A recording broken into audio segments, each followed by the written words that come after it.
ఎందుకంటే ఇప్పుడు ఒకవేళ కట్ చేసి పెట్టినా కూడా బ్లాక్ అయితే అని పాపం పిల్లలు తినలేరు. అదే పూర్తిగా కాయ పెడితే వాళ్ళకి చిన్నపిల్లలకైతే కొరికి తినలేరు. అందుకనే యాపిల్స్ పెట్టినట్టు ఫ్రెష్గా వాళ్ళకి అప్పుడు తినేటప్పుడు ఇంట్లో అయితే ఎట్లా ఎప్పుడే కట్ చేసి ఇస్తే ఎట్లా టేస్ట్ ఉంటాయో అలా ఉండేలాగా చిన్న చిట్కా అండి.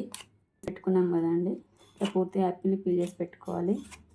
విత్తనాలను మాత్రం ఉంచొద్దండి, విత్తనాలు చాలా డేంజరస్. పిల్లలకి విత్తనాలు అసలు ఎట్టి పరిస్థితుల్లో తినిపించొద్దండి. చిన్న చిన్న ముక్కలుగా కట్ చేసుకున్నాం కదండి. ఇప్పుడు వేయనట్టు వేయండి అంతే. ఫుల్గా మాత్రం వేస్తే వాళ్ళ పాపం ఉప్పు ఎక్కువ మళ్ళీ తినలేరు. అంతే చిన్నగా అట్లా చల్లి ఇట్లా మిక్స్ చేసుకొని